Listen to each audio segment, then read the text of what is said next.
Então, pessoal, o foco da nossa aula será metabolismo dos carboidratos, insulina e glucagon e diabetes. Então, o nosso órgão-alvo é o pâncreas. O pâncreas é uma glândula mista que secreta produtos tanto exócrinos quanto endócrinos, é encapsulada por tecido conjuntivo e está localizada no epigástrio, se estendendo ao hipocôndrio esquerdo. Além disso, ele é subdividido em cabeça, colo, corpo e cauda. Agora que nós sabemos um pouco deste órgão tão importante, vamos lá aprender um pouco mais sobre o metabolismo?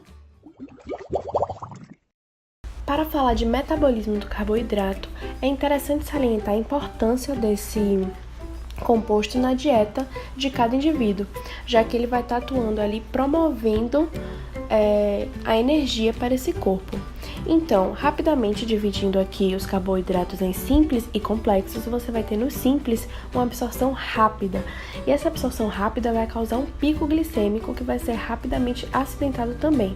Nesse acidente, você vai ter como consequência a fome.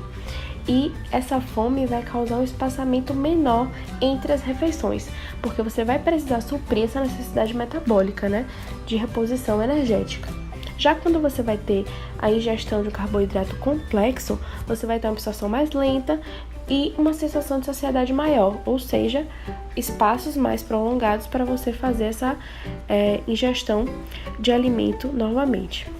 Então, esse processo metabólico, ele vai começar ali quando você vai ter ingestão de um alimento rico ou que tenha glicose, que tenha carboidrato em sua composição, e na corrente sanguínea você vai ter ali, com a liberação através das ilhotas de Langerhans da insulina, ela vai fazer o processo de captação e quebra dessa glicose, que quando ela vai atingir um nível além do que se precisa para aquele momento no corpo, você vai ter a oportunidade de armazená-los. Armazená-los onde? No fígado e no músculo. Então, essa reserva vai acontecer em sua maior parte no fígado, mas você vai ter essa reserva no músculo também. E esse processo que você vai transformar a glicose em moléculas de polissacarídeos vai ser um processo chamado de glicogênese, porque você vai ter a glicose transformada em glicogênio. Já quando você necessita do processo inverso, do processo de transformação, do glicogênio para suprir ali quando você está um tempo sem comer, quando você está fazendo atividade física, quando você vai precisar daquela reserva energética, você vai ter o processo de glicólise. Você vai quebrar esse glicogênio ali e transformar em glicose novamente na corrente sanguínea, e esse processo vai ser feito com auxílio de outro hormônio ali secretado pelas ilhotas, que vai ser o glucagon, que ele atua ali aumentando o índice glicêmico. Então, ainda quando você está num processo de jejum, de muito tempo sem ingerir nenhuma comida, você vai ter ainda a reserva da reserva, que vai ser utilizar o tecido adiposo como fonte de energia, quando você já não tem mais glicogênio no fígado, quando você não tem mais glicogênio no músculo, que você possa usar para suprir sua energia, você vai precisar usar o tecido adiposo. E aí você vai usar prioritariamente lactato, piruvato, glicerol e os aminoácidos como fonte secundária de energia. E esse processo vai ser chamado de gliconeogênese, quando você vai precisar tirar da gordura a sua fonte ali para se energizar novamente, até você ter a ingestão de glicose novamente, de carboidrato novamente, para fazer a reposição muscular e hepática. Então, pessoal, vamos falar um pouco sobre diabetes mellitus. Mas o que é diabetes? A classificação etiológica dessa doença é que ela é um grupo heterogêneo de distúrbios metabólicos que apresenta em comum hiperglicemia, resultante de defeitos na ação da insulina e ou secreção dessa. Existem 4 classes clínicas de diabetes. A diabetes mellitus tipo 1, que é caracterizada pela destruição das células beta, que levam à deficiência de insulina, sendo essa subdividida em um A e um B. A autoimune A é resultado da destruição imunomediada das células beta pancreática. Já a idiopática 1B, como o próprio nome já diz, não tem etiologia conhecida. Temos a diabetes mellitus tipo 2, que está presente em 90 a 95% dos casos e caracteriza-se por defeito na ação e secreção de insulina e na regulação na produção hepática de glicose. Também tem outros tipos específicos de diabetes mellitus que incluem defeitos genéticos na função da insulina, defeitos genéticos na função das células beta, doenças do pâncreas exócrino e outras.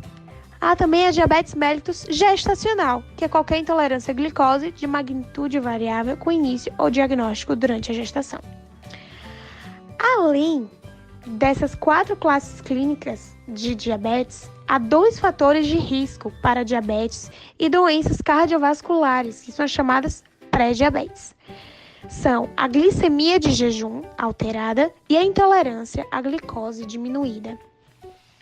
Falando um pouco da fisiopatologia, temos que quando os níveis sanguíneos de glicose estão elevados o suficientemente, a quantidade de glicose filtrada pelos glomérulos dos rins ultrapassa a quantidade que pode ser reabsorvida pelos túbulos renais, resultando em glicosúria, que é glicose na urina.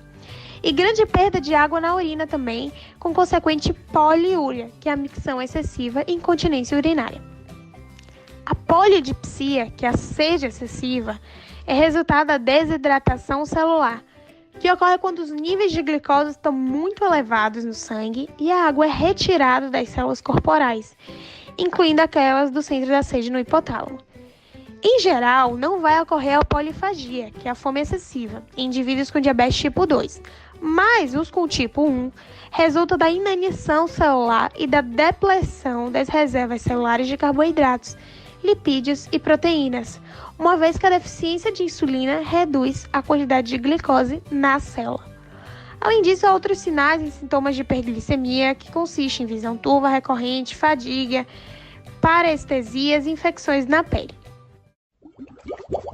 A função endócrina do pâncreas é desempenhada por aglomerados de células. Essas células estão dispersas no tecido pancreático e são denominadas ilhotas de Langerhans. O pâncreas possui 5 tipos de células diferentes, e dentre elas, iremos destacar 2, as células alfa e as células beta. As células alfa produzem um hormônio chamado glucagon, e seu principal papel fisiológico é estimular a produção de metabólitos energéticos pelo fígado, além de aumentar a concentração de glicose e corpos cetônicos no sangue. Já as células beta são responsáveis pela produção de insulina, que é o principal hormônio regulador do metabolismo da glicose. Esse hormônio vai atuar estimulando a absorção de glicose pelas células. A insulina e o glucagon vão agir de forma antagônica. A relação desses 2 hormônios se dá de uma maneira recíproca, ou seja, quando um está em alta concentração, o outro está em baixa, e vice-versa.